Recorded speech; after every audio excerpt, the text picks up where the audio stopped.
Thank you so much, everyone. I'm pleased to be here. I don't know why. I studied theater arts, my first degree. Yes, and I did a master's in film. But somehow I've been politicized into talking politics on television. But it's a great pleasure to be here to talk about Nigerian entertainment. Mr. Ayeni, the first question I want to ask, because of the importance of what we're going to be discussing, I have not seen anybody in government here. Okay, because what we're going to be discussing is more or less going to be a landmark discussion that necessarily the government needs to take immediate action on. And I want to ask, has anybody seen, or can anybody remember any scene in any of the movies that were made between 1994 and 2000? Anybody? Anybody in the audience? Between 1994, can anybody remember Living in Bondage? Yep. Oh, we all can remember. All right. We're coming from somewhere. So we start, and let me just throw these out. Mr. Ube and Toyin, they've discussed at length on some of the issues. But when we say that, is it time for Africa, is a very big question. Our industry, the movie industry in Nollywood in Nigeria, it's about a Ghana must go in terms of the worth. That means that if $43 million was found in Ikoyi, that means it can produce, the industry is about $5 million, I guess. And that means that you can produce how many, that's worth how many years of Nigerian movies? Of Nollywood. So you can pocket the Nollywood industry for 5, 6, 7 years in just that apartment. So that's to give you perspective. I'm not sure we have more than 400 cinema halls in Nigeria. We don't. And we produce about 50 movies per week. That's about 2,000 movies yearly. Hollywood stands out in quality. We've overtaken Hollywood several years ago. We're just trailing behind Bollywood. But the big question here is it time for Africa? And I'm not talking about the volume of content, but what we'll be discussing is the quality of content. Welcome, ladies and gentlemen, the panelists. Thank you so much. Let me begin with you, Adesua. You're an actor, and when we wonder, the success of Wedding Party, and when we are asking ourselves, is Africa ready? What do you think made people go to the cinema to see Wedding Party? What made Wedding Party the box office breaker? Thank you for the question. I think there are a couple of things. It's not any one particular thing that I think drove people to the cinemas. It was a collection of things. I think the content, the story that was being told, the casting, the amount of push and attention that was paid to publicity and marketing. And I think a culmination of all those things were what drove people to the cinema to watch The Wedding Party. We're telling a story that was very peculiar to Nigerians. It was made in as much as we'd like it to be appreciated out of the country, it was created for a Nigerian audience because they can identify with the story. Right from watching the trailer, you almost know what the film is about. Another thing that I think that they were really smart with was with their casting. We cannot underestimate the power of good casting. And I think they got that down to the T. Putting people in the movie that they know that people generally love and people appreciate the work that they do.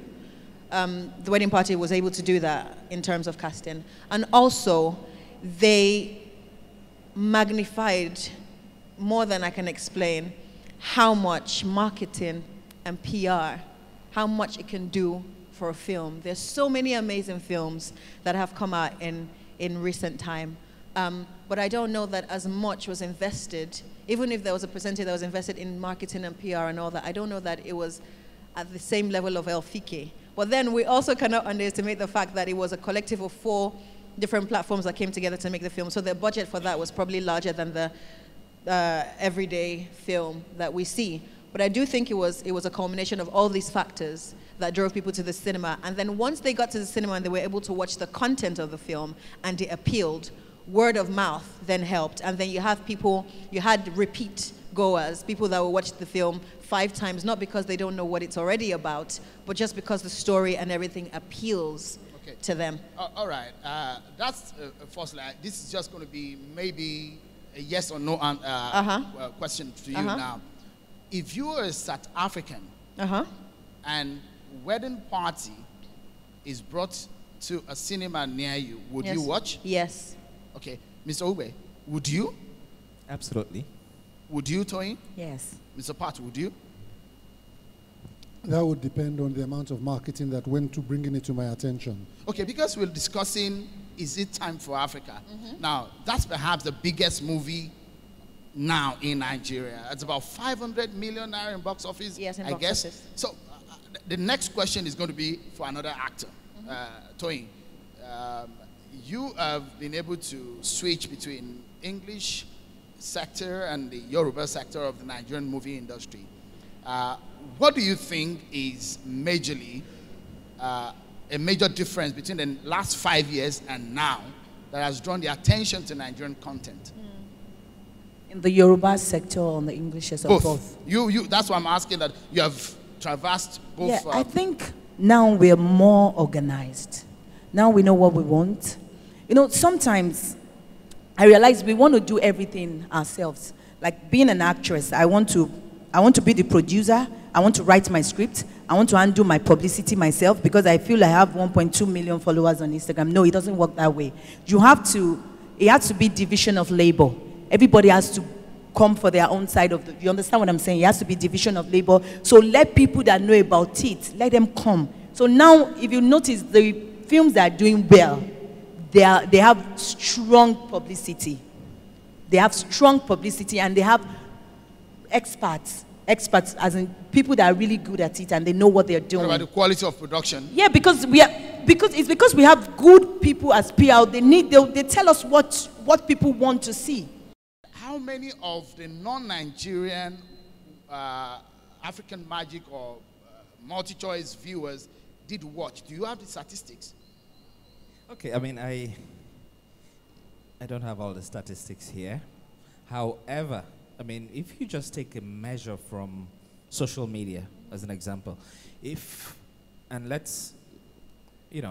stats for the whole time that program was on. But let me focus on one day, the Big Brother Niger finale, okay? If you looked at trending topics, now the top 20, all 20 trending topics on Twitter, Nigeria, were coming out of Big Brother Niger. So it was so crazy that if Ebuka walked up to Denrele to interview him during the live show, Denrele was trending on Twitter. So, and BB Niger was probably trending for the whole time the guys were in there. But I think of more importance is that it was the number 3 trending topic worldwide on Twitter. So that's big for us. Let's clap for it. You know, we're going somewhere. That's Niger, okay? That's Nigeria. Okay, all right. Yeah, sitting on that platform now as the top 3 event in the world on Twitter. And I think, it's a social experiment. But if you looked at the trend maps, you could see the trend map in the US and a lot of other, because we took, we had a YouTube, clip running with a 360 view of the house. And, it was crazy. So Nigerian content drew attention not only for Africa, but for the world. Yeah. One major, for me, I'm a production person. You didn't produce in Nigeria. Yeah. Why? Well, I mean, we put it out very early when we were questioned to say, for us, I mean, we're a big company. And we produce in several countries. And I'll give you an example. Tinsel, 2,000 episodes. There's nothing longer running on TV, okay? It's been all of them produced in Nigeria.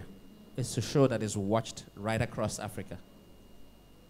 Every African country. So for us, we developed and built a customized house for Big Brother. It's a big investment, okay? And then we had several Big Brothers running. We have a Big Brother Mzansi, which is the South African version. We have the Porto version, which is the Angolan version. We have Big Brother Africa. And it's shot in the same house. Same house. So it made sense if to you're doing shoot. Big Brother Zimbabwe, you still bring them Same to South house. Africa. So we kind of localize different Nigeria. things. We kind of localize different things we do. So we do Hush, for instance, shot in Nigeria. So it doesn't make sense financially to go into every country and build a new Big Brother house, put in all that equipment, run the how many thousand meters of cabling and stuff. So, you know, as a company, we have to make those decisions. However, producer of the show, Nigerian. Crew, a lot of the crew, out of Nigeria. And maybe just to add, it was Eba and pounded yam those kids were eating in there. It was as Nigerian as any show can be. If you were to produce Big Brother again, how soon would that be? Very tough question to answer. No, because considering its success, and I know more teachers will have made huge income from Big Brother Nigeria. Why do you think we could have made big income? No, I mean revenue for you. So each how viewership, sponsorship. I mean, I did not know PayPods up until Big Brother. It's a very, very expensive shoot. Think about shooting continuously in this venue for 3 months, 24/7, crew watching.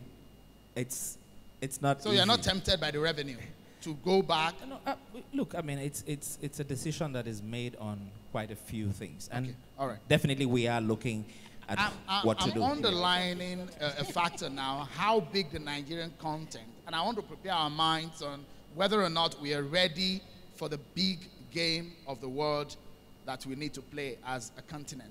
Mr. Pat, you've been in the broadcast sector. I mean, we know we have television actor, I mean, very much emphasized out of Nigeria.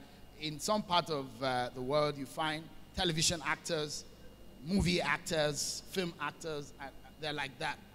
But for you, your experience and years of practice, what do you think is missing in that makes our content, the quality of our production, still a big problem? I don't know what planet you exist on, but the quality of our production is universal and meets the best international practice. What Kemi Adetiba did on the wedding party meets every known criterion of production value anywhere in the world. We have some of the best cinematographers in the world as Nigerians. We have a young man called Stanley Ohikware, who is a director of photography. He's fantastic. A Nigerian won the BAFTA award for Best Short Film. What's his name again? Yinka Edwards, who was so, I don't know what you're talking about. We are where we ought to be. Really? Completely, totally. We have the resources and we have everything. A Nigerian, listen, one of the best storytellers in the world is a Nigerian, Chimamanda Adichie. So I don't know what you are talking about. In every area of entertainment, we have centers of excellence. Chiwetel Ejiofor, thank God, is a Nigerian. So I don't know what you're talking about, but we are where we ought to be. What we now need to do is to harness those resources and bring them to bear on a more liberal way so that all the young people inside this audience will benefit from that experience. And that is why this conference is good, it's important, and it is nice.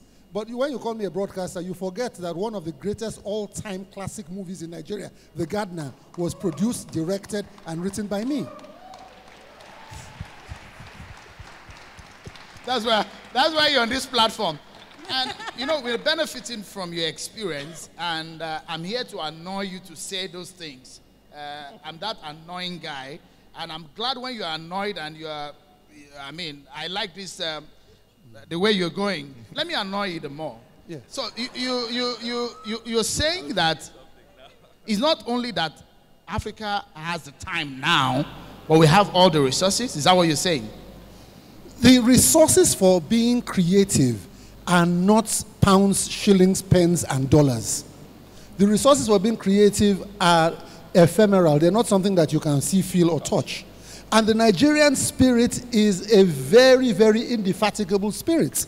We've seen it. The Nigerian music industry, there was a time, long before your time, when we had international record labels in Nigeria. We had EMI, we had Polygram, we had Sony Music, we had all of them in Nigeria, and they came with their international best practice of artist and repertoire management. It did not work.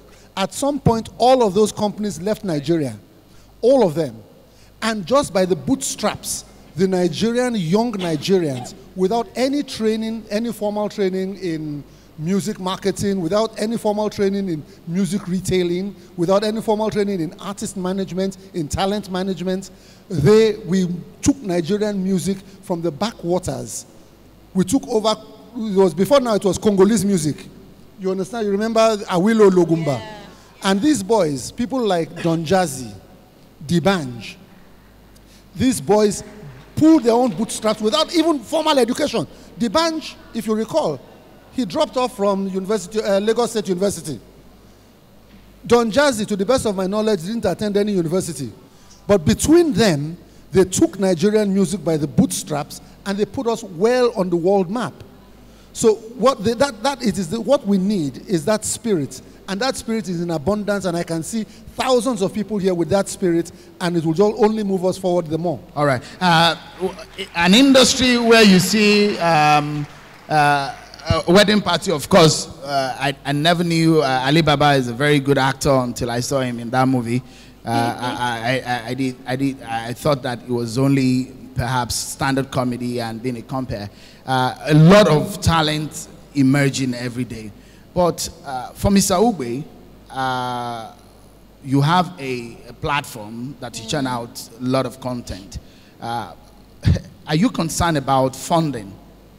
Some of the highest budget movies in Hollywood is about $300 million. No, $1 billion. $1 billion. Okay. When we say it is time for Africa, in terms of budgeting, are we there? You know, we could do with more funding, okay? But you know, when I did my presentation, I did mention that yes, you can shoot a movie with different types of cameras. So you could go for the $20 million type production equipment, or you could go with the $50,000 type production equipment, okay? However, the story is the same. Yep. The actors, potentially you can afford bigger actors with a bigger budget. But, you know, it's progression. Do people really care about the quality now in terms of the content that we have? You know, for us here, we had to start somewhere, okay? When we created so many channels, what were we trying to do? It's a demand and supply thing. Mm-hmm. So you have more channels, you need more content. More people can produce, you can buy more. So if we restricted it to one channel, it's filled up. But in allowing so many more people to create, gradually you fix quality of production. Are we there where we will have a $200 million production? Maybe not. Do we need it now? I don't think so. I think we need good. And I also mentioned earlier that by nature we're very entrepreneurial. So if you look at Hollywood, it will be Warner Brothers. You know, they will have 5, 10 movies in a year, and the entire Warner Brothers. And if you go to their studios and see what setup they've got there. Okay. However, they're trying to put in $1 billion and rip $5 billion out of it. That's not what we're trying to do here. Okay, Adesua, quickly. If you look at some of the most successful movies right now in Nigerian cinemas, what do you think Nigerians want to see based on what they are watching right now and their interest? We're saying that we're taking over from Hollywood. Our content is doing so well. But from your own curiosity, what do you think people are going to the cinema to see? What do they want to see? I personally think that, as we all know, Nigerians, we're very patriotic. We're very homegrown. And I do think, to some certain extent, that Nigerians want to see content that's Nigerian. And I mean honestly Nigerian and not pretentious. Suddenly, 5 years ago, people will not see a Nigerian movie at a cinema. Right. In the last 1 year or so, it goes to show that a shift is taking place. There's definitely a shift. We're in a transitional phase, in my opinion, when it comes to entertainment in Nigeria, whether it's through music or through film. I honestly believe that we're in a transitional phase. We're definitely not where we need to be yet, but we're definitely not where we used to be. And I think one thing we need to try to do is focus on our positives and what we're doing right, as opposed to trying to compare our industry to an industry that has been long running for only God knows how long. Now, what we can glean from then is the structure that Hollywood has. Whether we try to turn a blind eye to it, they have a structure that works. Now, we're not trying to gain their approval, but we're trying to glean and see what they do right and apply that to our industry. We cannot turn a blind eye to the fact that they're doing things well. Now, we have to just find a model that works for our system and create a structure that's right for Nollywood, as opposed to trying to be like Hollywood. In terms of skills, yes. You're an actor. Yes. If you were to be approached by a Hollywood studio today, are you ready for such a stage? If I'm going to be approached by Hollywood, yes. You're ready? Yes. Okay, Toyin, are you ready for Hollywood today, for example, if you're approached to appear in an Hollywood movie? Yes, but it depends on the script. So you look at the script first? Yes. The script is always, a story is always yes. Of utmost It's coming importance. from Hollywood. It doesn't matter. The story is of utmost importance. With a lot of money. The story is of utmost importance. Are you kidding me? Yes, sweetheart, my script is very important. I made up my mind. I'm never going to appear in any movie that is not women and children friendly. So when I see the script, does it have anything to do with my country? Right now, I tell people, I want to be known in my country. It's fine for me. It's fine by me. It's okay. I'm fine with that. Do you understand? So giving me a script, you want me to come and act maybe nude or something?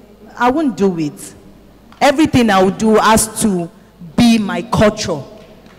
It has to be my culture. So it's not about money. Okay. It's about what my people want. Okay. So, I mean, every time people see you in Yoruba movies, yes. You know the kind of role I play any role. There is a stereotype for yes. an average Nigerian actor. Yes. And it brings to mind, if we say is it time for Africa? It comes to the mind that, look, are we doing the right thing in times of the That's context? what I said. If you listen to, my speech, I said something. Everything has to do with marketing. You having the right marketing manager, PR, they will put you in the right way, the right channel. Sometimes you might think, oh, you are acting. No, they might just bring you back like, come, this is what is right and this is what is wrong. Okay. Do you understand? Okay. And that really helped me a lot. I'm a changed person. Mr. I'm Toyin Abraham. Way in here. Oh, shit. Baddest. All right. What is our competition? Where does our competition lie if we need to be on that big stage that you have said that we are in? Our biggest competition is ourselves. We have to compare ourselves. We shouldn't compare ourselves with any other person. We are a unique people. I don't think you understand the Niger spirit. The Niger spirit, I just told you, it's different from the Ghanaian spirit. It's different from the South African spirit. We have something going for us that we need to export to the rest of Africa. And the rest of Africa is getting on board that spirit, that can-do spirit, that Nogri spirit. We already have it. And it's working for us. Haven't you noticed something? My friends, Daddy Shoki is here. That's my guy, Daddy Shoki. There was a time when I was doing a show called Friday Night Live, and I constantly used to play his videos. Those videos were very bad quality videos, but they were my homeboys' videos. And in those days, it was only foreign videos. The management at NTA was saying this is low quality. I said, sorry, it's what we have. And we continued to play it until videos got better. I was only my show that was playing Nigerian videos and I'm talking about in the 90s. Only my show was playing Nigerian videos. Every other person was playing Kool and the Gang. But I kept on playing Daddy Shoki's video and the rest of the AJ gang. Today, Nigerian videos rule the world. We have Hip TV. We have Sound City. It's because some people believed in Nigerian state.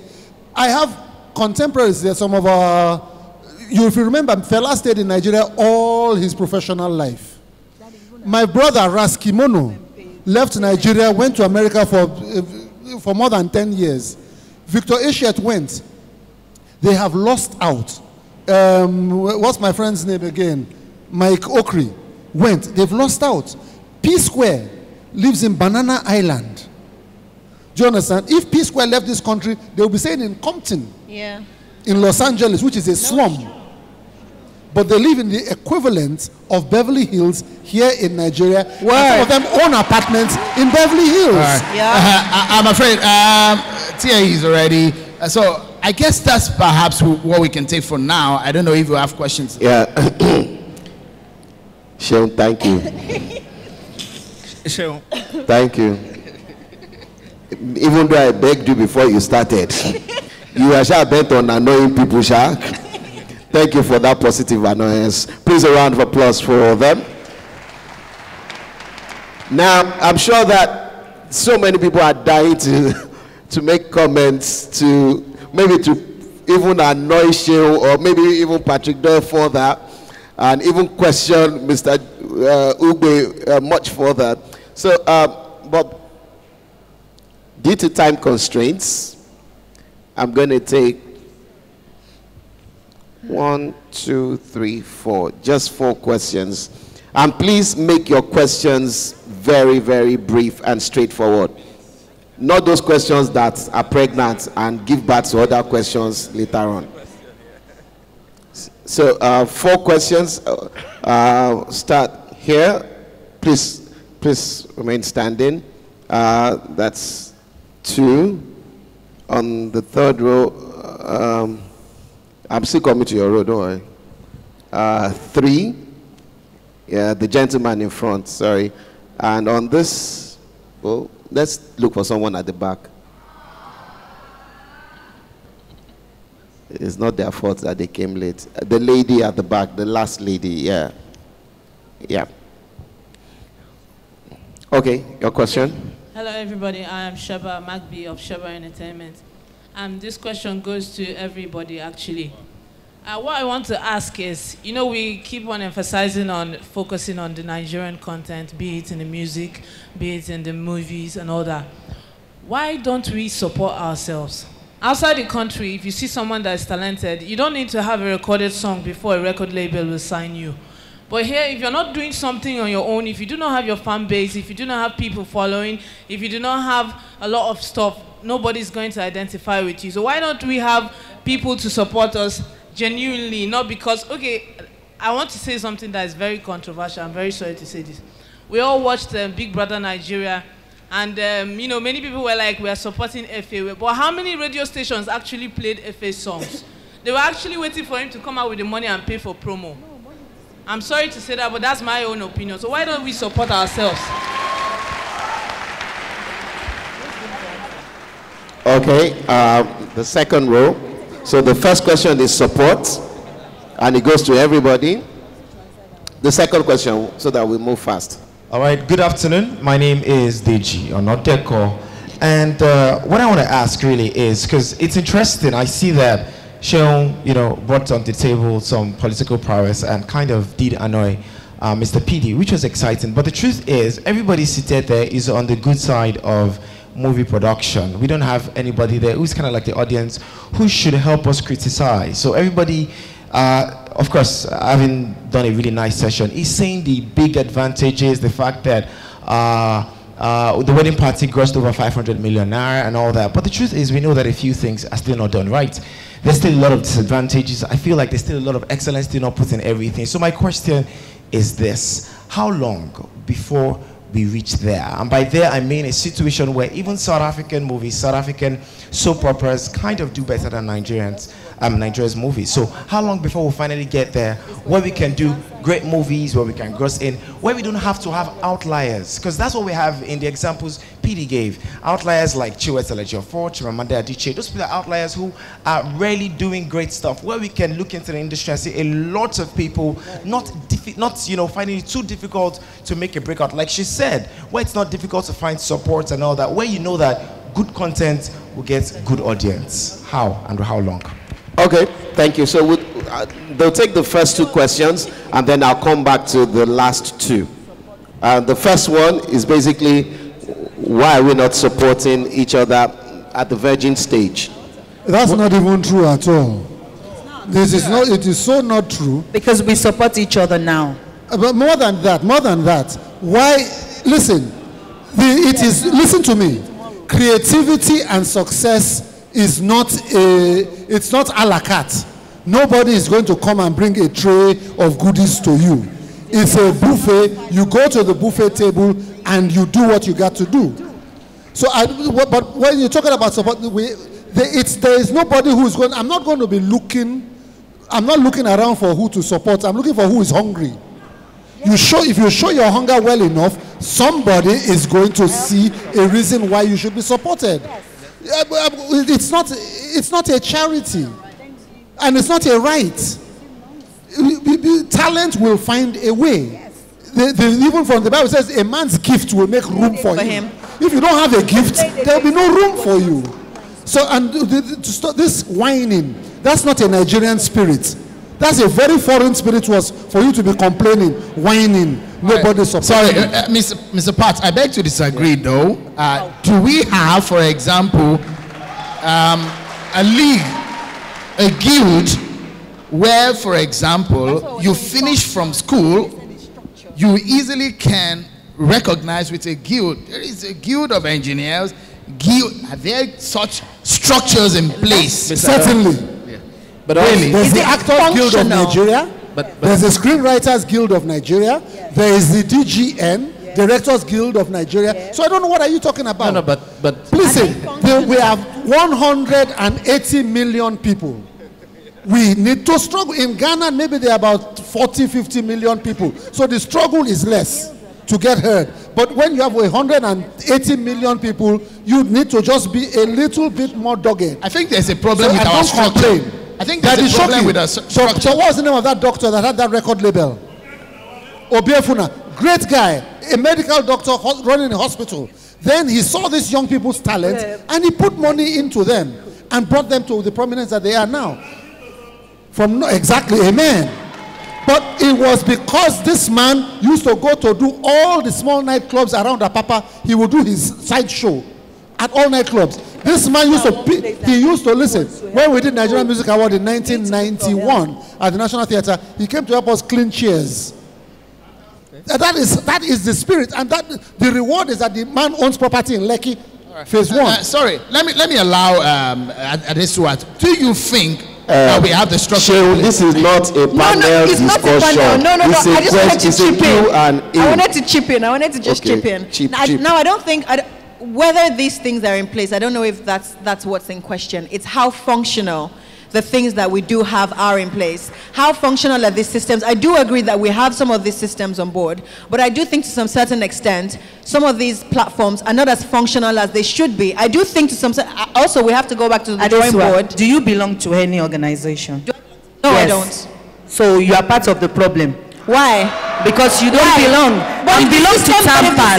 But if the system I belong to Tampan. I go to meetings. We used to be ANTP. Okay, so you need to join as well. How many people? I'm not talking about people. I'm talking about us. Yeah, but how many people are part of that system? I am part of it. I'm going to speak for myself. Just you.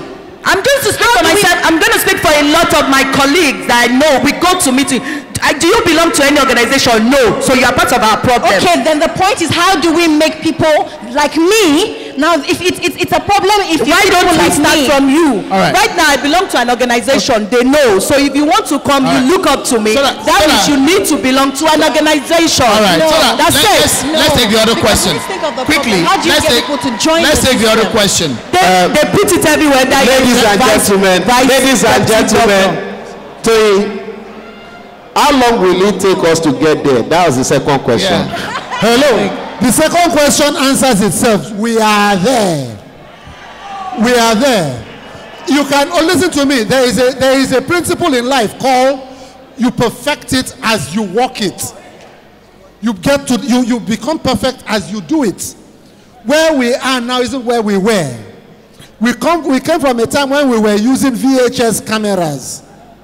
It's a work in progress. Hollywood is not there. Hollywood evolves. So everything is evolving, and we are getting better by the day. It's a universal principle. As you walk it, you get better. All right, thank you very much. Every production is better than the last one. You're trying. Thank you very much. I'll take the last question now. Very short question. The lady at the back there, in fact, and the gentleman in front. Good afternoon. 2 seconds. 1, 2. Good afternoon, panelists. My name is Udwako Bong Patrick. I'm a filmmaker. Quick question, Uncle Pat. Do we need to break away from stereotypes? I mean, I grew up listening to the story of the tortoise and his craftiness. You know, there were those stereotypes in our stories, and I agree with you that we are a people who tell stories. Do we need to break away from the stereotypes and characters? I know Toyin Abraham for certain characters that she plays in everything I've seen. And I'm the pastor. Yes. Yes. Do we, as filmmakers and storytellers, do we need to break away from these stereotypes? Okay, thank you. That's one. The final one, the last one, the lady. Yes, I have a 1 o'clock. Sorry, my darling, you came late. War. Don't worry, darling. I got you. Good afternoon, everyone. I'm Bankole Ibukolua. My question is about stage plays. What place does stage play have, you know, in Nollywood? Stage productions are really not so popular anymore, and we see National Theatre it doesn't really have that glory that it used to have those days. So what are we going to do about it? Because I think it needs to be revamped. Okay, so those are the last 2 questions. Okay, Mr. What's your name again? Udwak. Yes, we need to break from stereotypes, and we're doing it slowly but surely. There is a mentality in Nigeria where everybody heads in one direction. When it was the time of rituals, every film was a ritual film. It was at the middle of ritual films that I did The Gardener, which was a feel-good love story. It is now, right now, it is comedies. It's romantic comedies and feel-good romantic comedies. But you must understand something, that investment goes into these things. So some investors want to play safe. They say, because I've even heard theater owners say, listen, if your film is not a romantic comedy, I'm not sure it will make it. But those stereotypes are being broken slowly but surely. So baby steps. But we're changing, the stereotypes are changing. And you must admit that there was a time when, but let me quickly address an issue that Adesua brought up. The structure that you have come to meet, you came back from abroad because you saw that there was an opportunity here. It is those same structures that you say are not effective that attracted you. I didn't say they're not effective. No. You said what was the word? I didn't say they're not effective. I said we have systems, but how functional? It was an open question. Okay, sorry. So not a generalization. They are in their dysfunctionality. They attracted you to this place. Yes. The functionality. So now that you are here, and you must admit that this place has done well for you. Because if you were abroad, you probably will not have the prominence that you have now. Yes. Thank you, sir. All right. So I think Mr. Pat. There's a lot that they've brought in. A lot of the young Nigerians who came from abroad have brought in a lot of value into the movie making industry. And that value is appreciated. Yeah. But that value, they also need to appreciate that you came to me. So now that you're in the system, join the guild and transform the guild. Right. Please, can I quickly say something? Please, I think it's important. Please, can Adesua say something? Thank you. I think it's important. Go ahead, please. Thank you very much, guys. I think it's important that people understand that it's not, I'm part of the industry, it is not an attack on the system. It is, when we're brainstorming, we have to be very, very critical. We have to be as open-minded as possible. We have to notice our weaknesses in order to make them strengths. We cannot come from the angle that we have no weaknesses, because we do. The only way we can get better, the only way we can get better, I think, is if we find the places that we're weak and try to make them stronger. Now, I came into this system that I'm very grateful for. But when I was over there too, I trained for over 5 years. I did not drop into Nollywood. I trained. I went from 2004 and I trained to 2009. So now what I have that I could have used there, I brought back home. That was a choice too. All right. So I think we need to accept the fact that there are things that can be better that we can fix, and there are things that are good right now that we can also capitalize on. That's all I'm saying. All right, Shane, thank you very much. Please, a round of applause for this wonderful, wonderful set of panelists. Very engaging. I told you, I said on Neck Live, is fire for fire. People have not slapped each other this year, but gradually we may get there, don't worry. It's just a tip of the iceberg.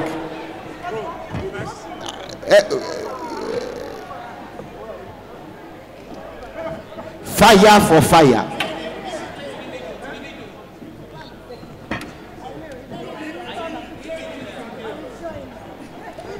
This thing that they are saying about the industry, it affects every one of you that you are sitting here.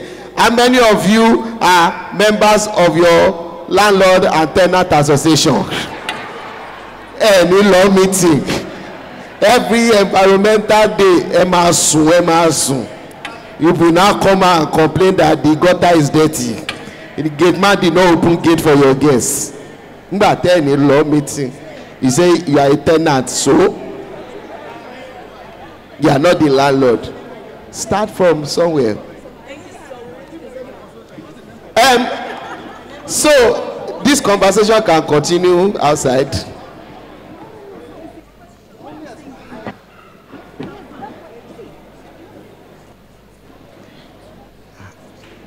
Wow.